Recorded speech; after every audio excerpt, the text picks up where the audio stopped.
परमेश्वरानं दिलेला आहे असं म्हणा. मागच्या 1-2 महिन्यापूर्वी हा मेसेज माझ्या वाचनात आला. डॉक्टर शैलेंद्र रॉड्रिक्स नावाचे एक परमेश्वराचे लेखक आहेत आणि त्यांनी काही प्रश्नावर प्रकाश जोड टाकला आणि त्यांनी जो त्या प्रश्नावर टाकलेला प्रकाश होते मला फार भावला. तर मी तो विचार करत होतो की काहीतरी आपण त्याच्यावर बोललं पाहिजे. म्हणून प्रश्न आहेत ना, प्रश्न हे खूप महत्वाचे आहेत. 10वीच्या कोण 10वीला कोण पास झाले आपण?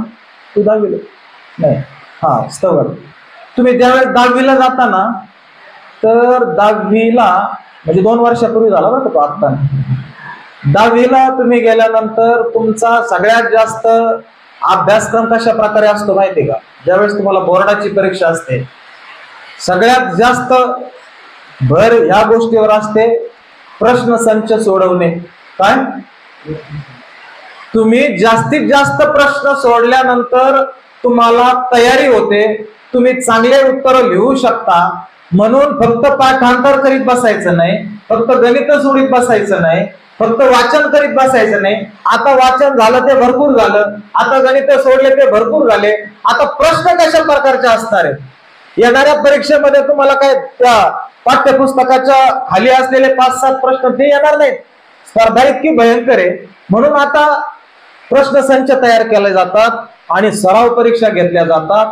जितका जास्त सराव परीक्षा, जितके जास्त तुम्ही प्रश्न सोडवता, तितका जास्त तुम्हाला काय होते, मार्क मिळतात, तितका जास्त तुम्हाला प्रश्नाचा अनुभव मिळतो. एकच घटना असते, त्याच्यावर उलट सुलट करून प्रश्न विचारले जातात. ज्यांच्याकडे टॅलेंट आहे त्या मुलांना प्रश्न समजतो आणि ते उत्तर लिहितात. प्रश्न वेळेवाकडे करून, उलटे करून किंवा दुसऱ्या अँगलने विचारलेले असतात, नाही का? जसं ताजमहल कोणी बांधला, तर तुम्ही सगळेजण सांगू शकता कोणी बांधला.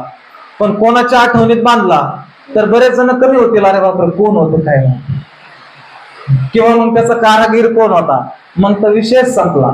तर मग प्रश्न अशा प्रकारे असतात की जे तुमची वाढ करतात, उत्तर मिळण्यासाठी तुम्हाला मदत करतात. जीवनातल्या तुमच्या दररोजच्या दैनंदिन गोष्टीमध्ये हे प्रश्न तुमची प्रगती करतात आणि म्हणून प्रश्न महत्वाचे आहेत, जे आमच्या आध्यात्मिक वाढीसाठी आम्हाला मदत करतात. आम्ही फक्त वाचन करीत राहिलो, आम्ही फक्त वचन ऐकत राहिलो, परंतु खऱ्या अर्थानं ज्या वेळेस ऑन ग्राउंड आम्हाला परीक्षा देण्याची वेळ येईल, जशी आज वेळ होती परीक्षा द्यायची, काय का पावसात चर्चला जायचंय, ही परीक्षेची वेळ, त्या दिवशी आम्ही जर घरी राहिलो, मला सांगा 10वीचा पेपर आहे आणि तुम्ही मुलगा घरी ठेवता का? कोणत्याच परिस्थितीत, कोरोना असू द्या काही असू द्या, घरी नाही ठेवणार आपण. मग ते तुम्हाला जे प्रश्न आहेत दैनंदिन जीवनातले, आध्यात्मिक वाढीसाठी कसे काम येतात.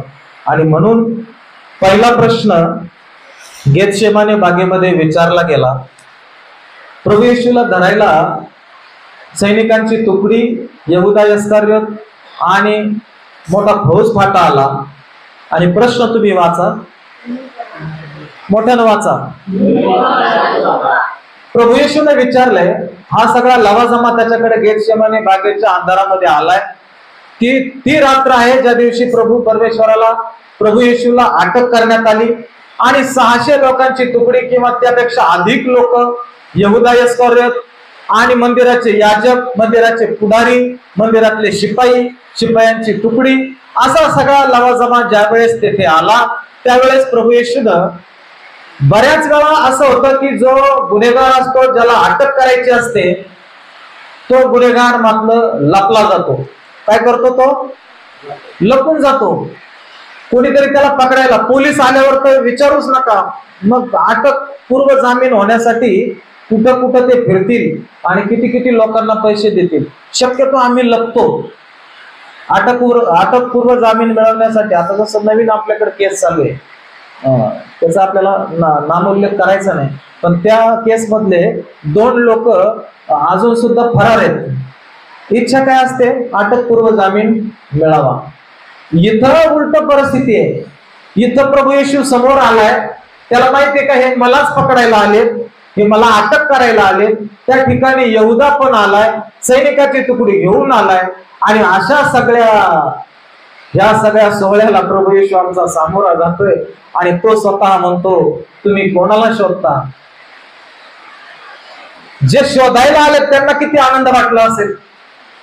म्हणजे जास्त काय इकडे तिकडे पळायची किंवा प्रभू येशू गुप्त वगैरे होईल किंवा नाहीसा होईल, काहीतरी चमत्कार करीन, आमच्यावर काहीतरी आपद येईल किंवा काहीतरी आमच्यावर जादू वगैरे हवा फुकीन आणि आम्ही कुठंतरी नाहीशी होऊ. या सगळ्या भीतीकडे जाऊन प्रभू येशू ख्रिस्त त्यांना म्हणतो, त्या लोकांना किती आनंद वाटला असेल तो जेव्हा म्हणतो, तुम्ही कोणाला शोधता? हा प्रश्न प्रभू येशूनं त्या सैनिकाच्या तुकडीला विचारला. आज तो प्रभू येशू आम्हाला विचारतो, खरंच तुम्ही कोणाला शोधता? आज आम्ही आमच्या मनाला हा प्रश्न विचारायचा आहे, काय खरंच आम्ही परमेश्वराचा शोध करत आहोत का? किंवा आमच्या शोधामध्ये आम्ही कुठेतरी कमी पडत आहोत का? कोणाला शोधतोय आम्ही? आणि जर शोधतोय आम्ही, जर आमचं उत्तर असेल आम्ही प्रभू येशू ख्रिस्ताला शोधतो, तर मग तो शोध चुकीच्या दिशेने का चाललाय? किंवा आमचं काही चुकतंय का? किंवा आम्ही प्रभू येशूकडून काहीतरी शोधत आहोत का? आम्हाला काहीतरी पाहिजे म्हणून आम्ही त्याला शोधतोय का? या सगळ्या प्रश्न आम्ही स्वतःला विचारले पाहिजेत आणि आम्ही ठरवलं पाहिजे, खरोखर आम्ही प्रभू येशूला शोधतो का? कितीतरी लोक फक्त अडचण आल्यावर चर्चला येतात. मग आम्ही त्यावेळेस हे उत्तर देऊ शकतो का आम्ही प्रभू येशूला शोधतो? प्रभू येशूला शोधणारे आणि त्याच्यापासून लांब जाणारे बायबलमध्ये भरपूर आले. त्यांना आरोग्य मिळालं आणि ते नाहीसे झाले. डोंगरावर भोजन दिलं, किती लोकांना? 5,000 लोकांना भोजन दिलं.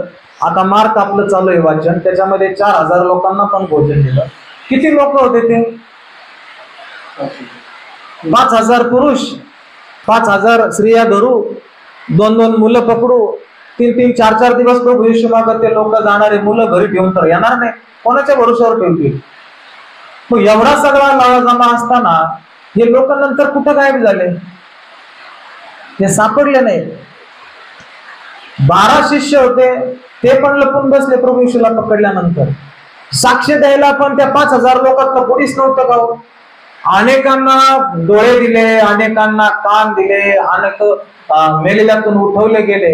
या सगळे चमत्कार झाले, लोक गेले कुठं? मग त्या दिवशी पिलातासमोर कोण ओरडत होतं, याला वधस्तंभावर किंवा याचं रक्त आमच्या मुलाबाळावर असू द्या, आमच्यासाठी बरब्बाला सोडा वगैरे. या सगळ्या घोषणामध्ये हे चमत्कार झालेले लोक कुठं हरवले होते? बरोबर. म्हणून आमचा शोध आहे ना, आमचा शोध जर स्वार्थासाठी असला तर परमेश्वराला माहिती आहे आम्ही परमेश्वराचा शोध करतोय का. आणि जर तो करत असू तर आमचे जे पावलं आम्ही त्याच्या दिशेने टाकत आहोत ते योग्य आहेत का? आम्ही चुकीच्या रस्त्याने चाललोय का? आम्ही जर त्याचा शोध करत आहोत तर आमचं बायबल वाचन का नाही? आम्ही जर त्याचा शोध करत आहोत तर आम्ही चर्चला हजर का नाही? आम्ही जर त्याचा शोध करत आहोत तर मंडळीमध्ये तुमचा दशांश का नाही? आम्ही जर त्याचा शोध करत आहोत तर आम्ही व्यसन का करतोय? आम्ही जर त्याचा शोध करत आहोत तर आम्ही पापात का आहोत? म्हणून आमचा शोध कोणत्या दिशेने चाललाय? प्रभू येशूने विचारलेला प्रश्न आज आम्ही स्वतःला विचारला पाहिजे की नेमकं तुम्ही कोणाला शोधताय.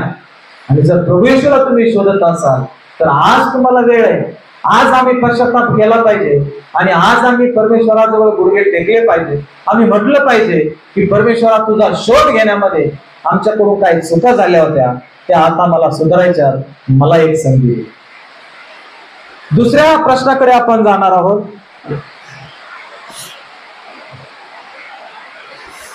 वचनांचा रेफरन्स तुम्ही काढू शकता. लूका शुभवर्तमान याचा 22 अध्याय आणि 48 वचन मोठ्यानं वाचा. पावसाकडे लक्ष लावू नका, वाचनाकडे लक्ष लावा.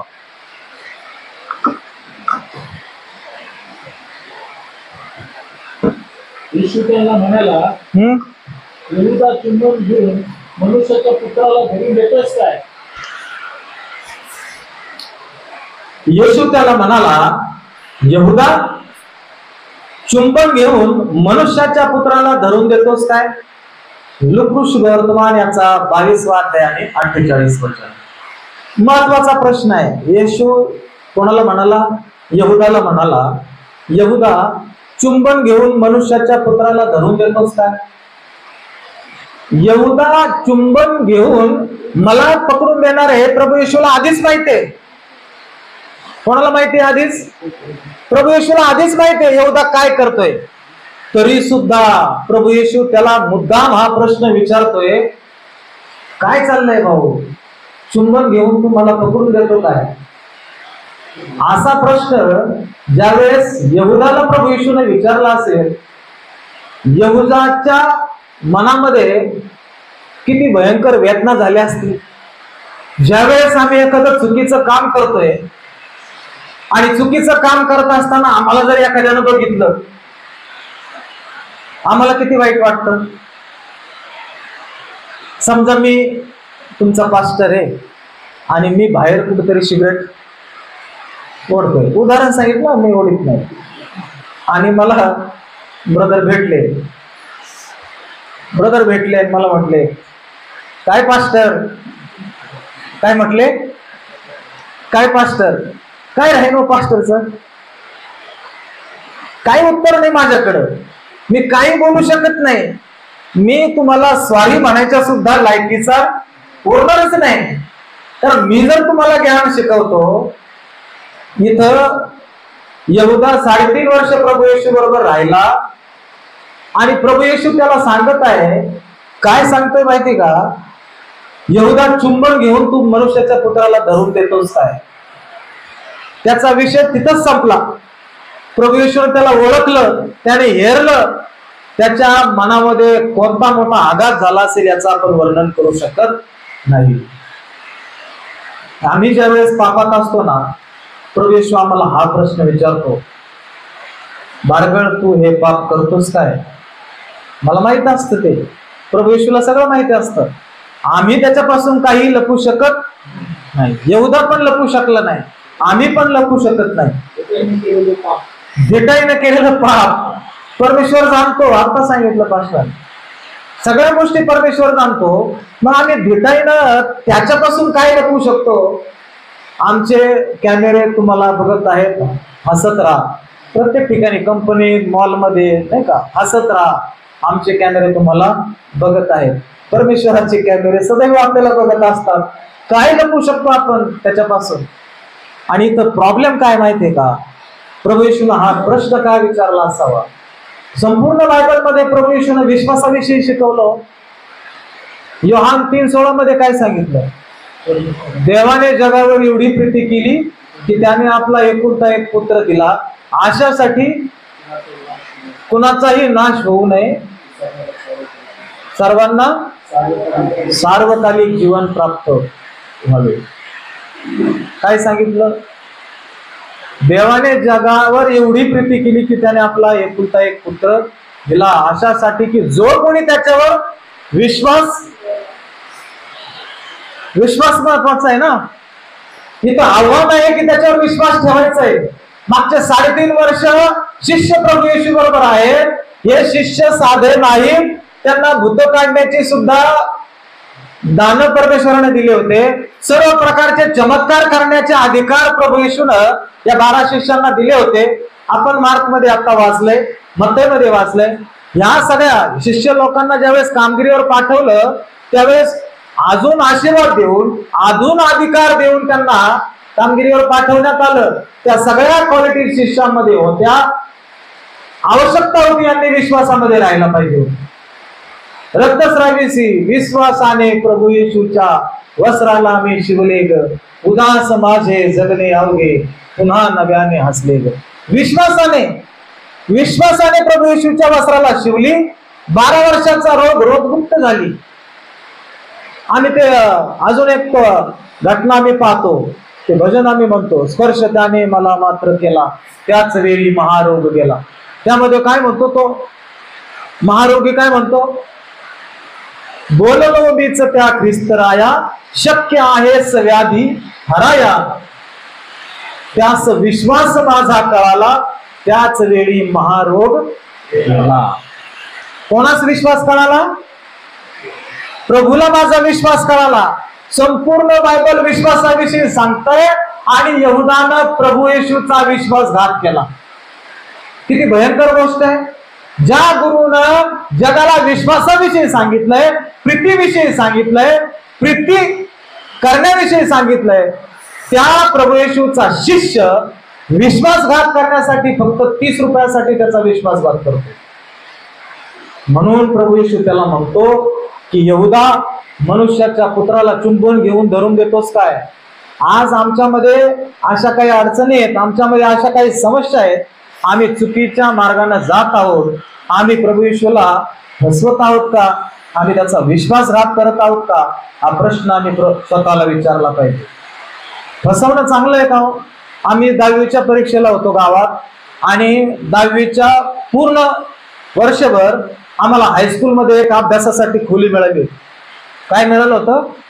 10वीच्या विद्यार्थ्यांसाठी दररोज संध्याकाळी शाळा सुटल्यावर जेवण वगैरे करायचं.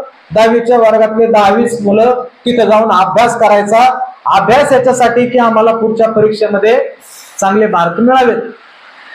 शिक्षकांनी आम्हाला वर्गाची चावी दिली, घरच्यांनी आम्हाला जाण्यासाठी मोकळीक दिली, वर्ग आम्हाला चांगले मिळाले.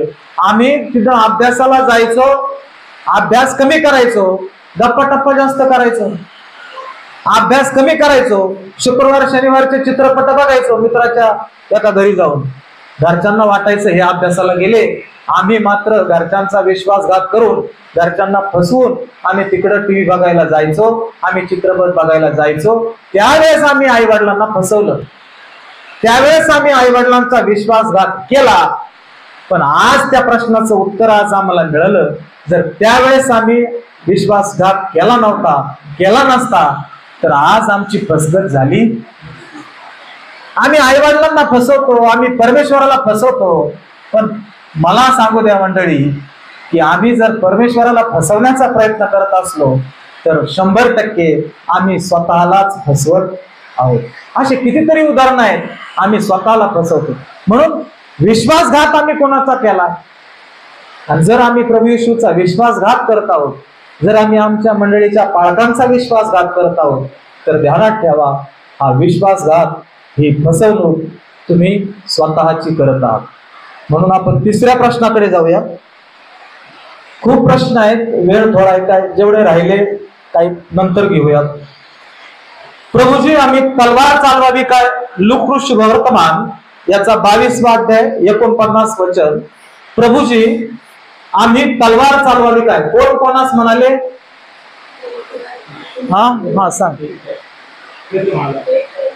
हा, आराधना सांग, तू सांग.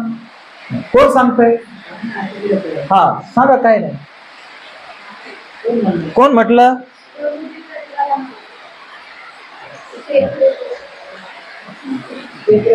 काय अडचण नाही, तुम्ही सांगा. कोण कोणाला म्हटलं? प्रभूजी. पेत्र प्रभू येशूला म्हटला. कधी म्हटला? त्याच ठिकाणी जिथं यहुदा सैनिकाची तुकडी घेऊन आलाय तिथं पेत्र म्हणतो, आता ह्या जे इतके लोक जमलेत यांना मारण्यासाठी प्रभूजी आम्ही तलवार चालवावी काय? 3.5 वर्ष प्रभू येशू बरोबर राहिलेला हा शिष्य आणि हा प्रीतीचा संदेश देणाऱ्या आमच्या प्रभू येशू ख्रिस्ताला प्रश्न विचारतोय, प्रभूजी आम्ही तलवार चालवावी काय? सरळ सरळ गोष्ट आहे. याचा अर्थ आम्ही आमच्या प्रभू येशूला ओळखलेलं, आम्ही ओळखलंच नाही प्रभू येशूला. प्रभू येशूला आम्ही जवळून पाहिलं, आम्ही फक्त चर्चमध्ये जाऊन बसलो, आम्ही फक्त मेसेज ऐकले, आम्ही कार्यक्रमाला हजर राहिलो, आम्ही गुड फ्रायडेला गेलो, आम्ही ईस्टर संडेला गेलो, आम्ही ख्रिसमसला गेलो, आम्ही चर्चच्या सगळ्या उपक्रमामध्ये हजर राहिलो. परंतु या सगळ्या बाह्य गोष्टी होत्या, अंतर्मनातला ख्रिस्त आम्ही अजून ओळखलेला नाही. आणि म्हणून आमचा हा प्रश्न आहे, प्रभूजी आम्ही तलवार चालवावी काय? किती केविलवाला प्रश्न आहे, किती चुकीचा प्रश्न आहे प्रभू येशूला विचारलेला. आम्ही तलवार चालवायची का? काय संबंध तलवार चालवायचा? प्रभू येशूला तलवारीची गरज आहे का? त्याला करायचंय. हा संपूर्ण सृष्टी निर्माण करणारा जो परमेश्वर आहे, जीवसृष्टी निर्माण करणारा परमेश्वर आहे, त्याला तलवारीन हे 600 सैनिकांची तुकडी आणि हे यहुदान हे मंदिरातले पुढारी वगैरे ही फार मोठी गोष्ट होती का? परंतु जे काही लिखित आहे ते लिखित घडण्यासाठी ती अटक होणं गरजेचं होतं. परंतु आम्हाला थोडस कळलं ना हो. ते अमिताभ बच्चन एका शेअर मध्ये म्हणतात, जिसने जितना समझा, असं काहीतरी ते शेअर आहे. उतनाही समजा मुझे, ज्यांना जेवढा पटला, ज्यांना जेवढा आवडला तितकाच मी लोकांना समजलो, अशा त्या शेअरचा अर्थ आहे. म्हणून इथं आम्हाला कमी ख्रिस्त समजलाय, आम्ही चुकीच्या पद्धतीनं ख्रिस्ताला समजून घेतलंय. प्रभूजी आम्ही तलवार चालवावी काय? तलवार ही गोष्ट शत्रूचे तुकडे तुकडे करते. काय करते? तलवार गोष्ट शत्रूची तुकडे तुकडे करते. पण क्षमा ही गोष्ट शत्रूवर प्रेम करते, प्रीती तयार करते. तलवारीनं काही साध्य होणार नाही, तलवारीनं काहीच साध्य होणार नाही, पण प्रेमानं सगळ्या गोष्टी साध्य होतील. म्हणून चुकीचा प्रश्न. पेत्र मातीसारखा होता. कसा? मातीसारखा पेत्र. प्रभू येशूला नाकारलं त्याच रात्री, ज्या दिवशी पकडून दिलं. हा प्रश्न चुकीचा विचारलाय तर आम्ही तलवार घ्यावी काय? आणि पुढे तुम्ही वाचला असेल की तलवार घेतली, पण प्रभू येशूच्या उत्तराची पण वाट बघितली नाही आणि त्या मल्कचा कान पण कापला. प्रभू येशूला विचारलं देखील नाही. मग ते विचारण्याचं नाटक कशाला होतं? हे कशासाठी विचारला होता प्रश्न? प्रभूजी आम्ही तलवार चालवावी काय? तुला उत्तराची अपेक्षाच नाही, तू उत्तर येण्याच्या आधी काहीतरी स्वतःच्याच मनानं करून बसतो, मग विचारायचं कशाला? तलवार काढली आणि मल्कचा कान कापूनही टाकला. काय झालं असतं? पेत्राला त्याच ठिकाणी ठार केलं असतं सगळ्या सैनिकांनी. प्रभू येशूने ते मल्कचा कान परत एकदा घेतला आणि जिथल्या तिथं त्याला पकडायला आल्यानंतर सुद्धा, अटक करायला आल्यानंतर सुद्धा प्रभू येशूने इतका मोठा चमत्कार केला. त्या प्रमुख याजकाच्या जो नातेवाईक आहे तो मल्क, त्या मल्कचा कान तिथं जो तुटला होता पुन्हा जोडून दिला. तो कान एवढ्या गर्दीत तुटलेला फक्त मल्कला कळलं असेल आपला कानाचा कार्यक्रम झाला. दुसऱ्या क्षणाला पाहतो की पुन्हा एकदा कान चिटकून. तिथं काय झालं माहिती का? पेत्राचे पण प्राण वाचले ना, नाहीतर मारला असता त्याला लोकांनी. पेत्र चुकला, त्याने प्रभू येशूला नाकारलं. त्यानं प्रभू येशूच्या मृत्यूनंतर तो लपून बसला. मातीपेक्षा अतिशय खालच्या दर्जाचा तो धुळीस मिळाला. परंतु या पेत्राला प्रभू येशूनं नंतर काय नाव दिलं माहितीये का? खडक नाव दिलं. काय नाव दिलं? खडक. आणि या विश्वासाच्या खडकावर अवघ्या जगाची मंडळी रचली गेली. म्हणून तुमच्या चुका, आम्ही जर पश्चातापानं जर कोंबडा हरवला आणि पेत्राने पश्चाताप केला, 3 वेळा प्रभू येशूला नाकारलं, तिथं पण स्वतःवर विश्वास, मी करीन 3दा नाकारलं कोंबडा हरवण्यापूर्वी. आणि त्यावेळेस पश्चाताप झाला. प्रभू येशू त्याची नजर झाली आणि त्या पश्चातापानंतर हा पेत्र, त्याच्यावर प्रभू येशू ख्रिस्तानं अवघ्या विश्वाची मंडळी रचली. म्हणून पश्चाताप गरजेचा आहे. चुका आमच्याकडून होतील. धुळीस मिळालेला पेत्र खडक झाला आणि यहुदा इस्करियोत धुळीस मिळाला. त्याला सुद्धा संधी होती. चुंबन घेऊन त्याने गुरुला फसवलं, त्याला संधी होती, पण त्याला संधीचं सोनं करता आलं नाही. संधीचं जर सोनं तुम्हाला करायचं असेल ना, तर एकच गोष्ट करावी लागते.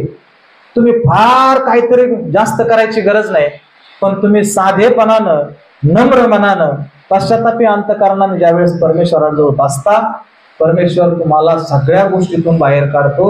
परमेश्वर तुम्हाला उपयोगी पात्र बनवतो. पण तुमचा अंतःकरणातला साधेपणा परमेश्वराला दिसला पाहिजे. आम्ही आमच्या मनानं जास्त काही करायचं नाही. आमच्या मनानं मोकरच तलवार काढायची नाही. आमच्या मनानं कान वगैरे कापायचे नाही. आमच्या मनानंच ठरवायचं नाही लय पाऊस चालला. आमच्या मनानंच ठरवायचं नाही नको नको बाहेर लय चिखल असेल. आमच्या मनानंच म्हणायचं नाही आमचे मुलं आजारी पडतील पावसा पाण्याचे. आमच्या मनानंच आम्ही ह्या सगळ्या गोष्टी नाही करायच्या. आम्ही सगळ्या गोष्टी परमेश्वरावर सोपवायच्या. मग तो आम्हाला विश्वासाचा खडक तयार करतो, जरी आम्ही माती असलो तर. आणि आपल्याला या ठिकाणी असे काही खडक, असे काही कोनशिला तयार करायच्यात, असे काही दगड तयार करायचे का ते दगड या मंडळीच्या पायाभरणीसाठी, या मंडळीच्या बांधकामासाठी आपल्याला वापरायचे. मग कोण कोण तयार आहे अशा प्रकारचे कोनशिला तयार होण्यासाठी? अशा प्रकारच्या दगडे तयार होण्यासाठी या मंदिराच्या पायाभरणीमध्ये माझा उपयोग झाला पाहिजे, हा विचार असलेले किती लोक आहेत आपल्यामध्ये. जर ती कोनशिला व्हायची असेल तर मग अशा प्रकारचे त्याला थोडस हातोड्यानं छनेनं टाकीचे घाव पण त्याला सोसावे लागतात. इथून टाकीचे घाव सोसले, टाकीचे घाव इथून मारले जातात. कधी कधी कधी रवी ब्रदर मारतात, कधी मी मारतो, कधी गौतम पास्टर. प्रत्येक वेळेस आम्ही तेच धरून नाही बसायचं, नाही नाही नाही मला घाव लागले, मी नाही माझ्यावरच वचन होतं, ते माझंच आमकं, मलाच असं म्हटले. हे जे टाकीचे घाव आहेत ना, ही जी घडवणूक आहे, ही घडवणूक तुम्हाला त्या दिशेनं घेऊन जात आहे. तुम्ही मंडळीच्या पायाची कोनशिला तयार व्हायला पाहिजे. ओबड धोबड दगड चालेल का हो मंदिराच्या कोनशिलेला? ओबड धोबड. आता तुम्ही ह्यूम मेमोरियल चर्चला गेले किंवा कोल्हापूरच्या पीडीसी चर्चला गेले, खूप मोठे मोठे दगड त्यांनी असे व्यवस्थित आकारात, आता विटा आल्या त्यावेळेस विटा नव्हत्या, ते आकारात घडवले गेले. जर ते छनी हातोडा चालवला नसता तर कसंच आपली मंडळी उभे राहिली असती. म्हणून इथून आलेल्या ज्या छनी हातोड्यांचे जे काय थोडेफार घाव आहेत ते तुम्हाला सोसावे लागतील, मग आम्ही पेत्रासारखं मजबूत खडक तयार होऊ. काय आवाज बोल. पुढच्या प्रश्नाकडे जाऊया आपण. पित्याने जो प्याला मला दिला आहे तो मी पिऊ नये काय? योहान कृष्ण वर्तमान याचा 18वा अध्याय आणि 11व वचन. प्रश्न परत एकदा वाचा सगळे मिळून. पित्याने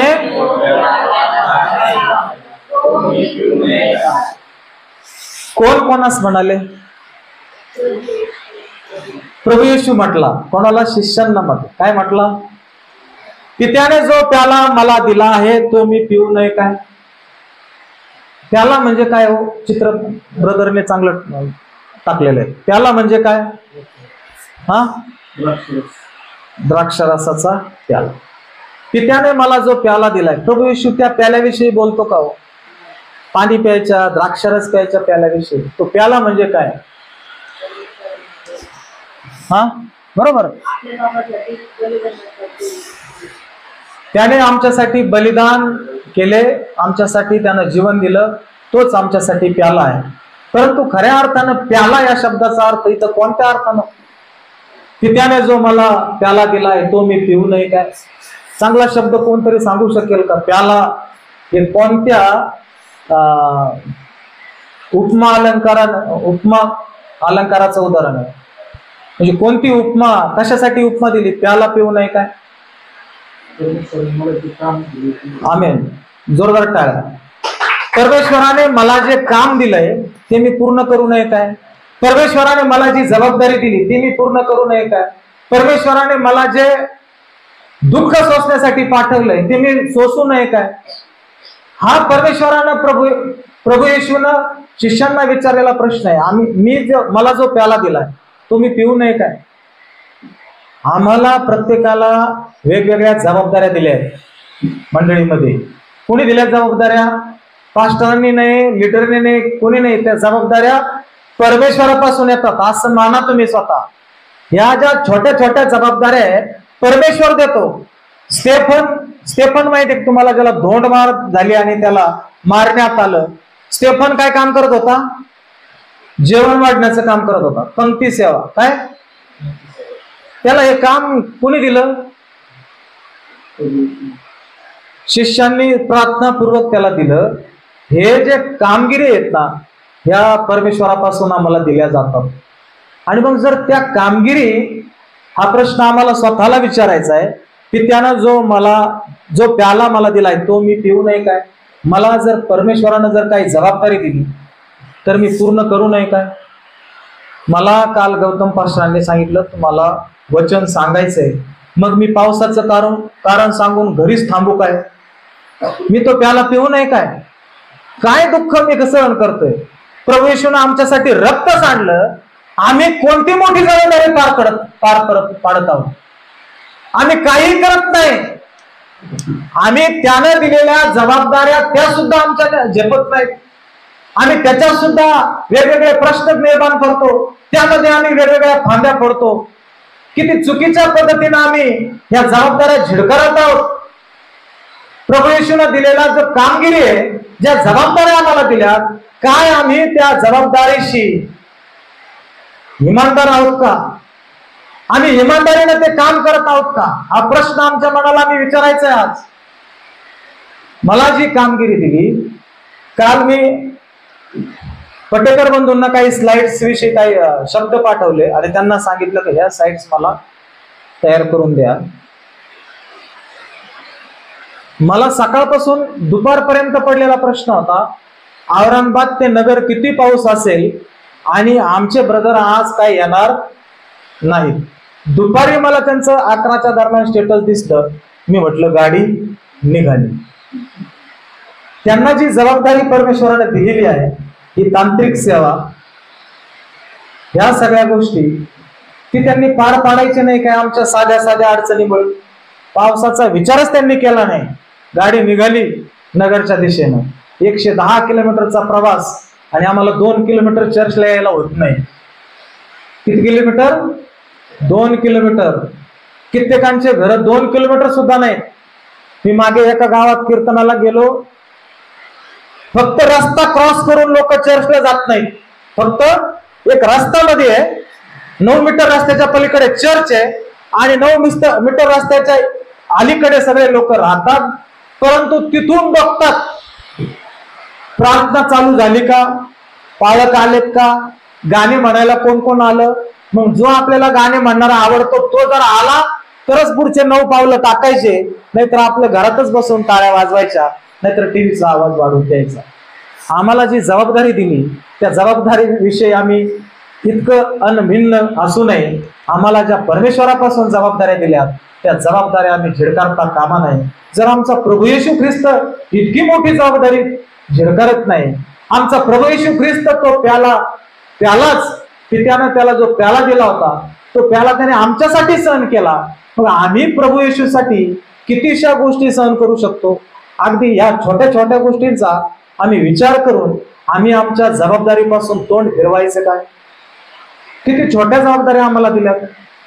म्हणून हा प्रश्न आम्हाला स्वतःला विचारायचा आहे, पित्यानं जो प्याला मला दिला आहे तो मी पिऊ नये काय?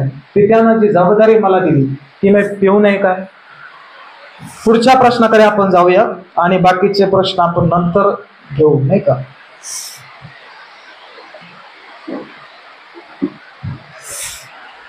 एकूण 14-15 प्रश्न आहेत.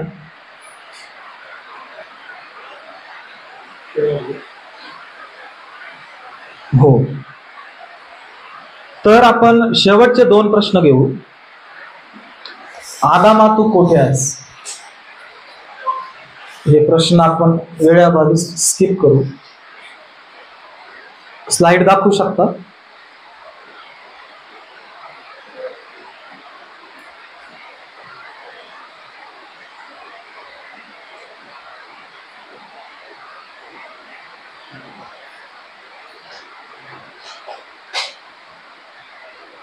जोरदार टाळ्या वाजवा पटेकर बंधूंसाठी. 13वा प्रश्न आपण घेऊ. माझ्या देवा तू त्याग का केलास? कोण म्हटलं असं? प्रभू येशू म्हणतो, माझ्या देवा तू माझा त्याग का केलास? वधस्तंभावर मोठ्यानं मारलेली आरोळी. माझ्या देवा, पित्याचा आणि त्याचा संबंध आता तुटलेला आहे. संपूर्ण बायबलमध्ये प्रभू येशू आम्हाला सांगतो की माझा पिता म्हणा, हे आमच्या स्वर्गातील पित्या, अशा प्रकारे तुम्ही प्रार्थना करा. आणि इथं पापामुळे प्रभू येशूचा आणि परमेश्वराचा संपर्क तुटलेला आहे. पाप परमेश्वराला आवडत नाही. ते सगळे पाप प्रभू येशूवर टाकण्यात आले. प्रभू येशू आमच्यासाठी पाप असं झाला, त्याचे आणि पित्याचे संबंध संपुष्टात आले. 3 तासासाठी अंधार पडला त्यावेळेस, आणि त्यावेळेस तो माझ्या देवा तू माझा त्याग का केलास अशी आरोळी मारतो. सगळ्यात भयंकर गोष्ट काय माहितीये का? तुम्ही आरोळी हाक मारल्यानंतर तुम्हाला उत्तर न मिळणं ही सगळ्यात वेदनादायी गोष्ट आहे. एक उदाहरण तुम्हाला देतो.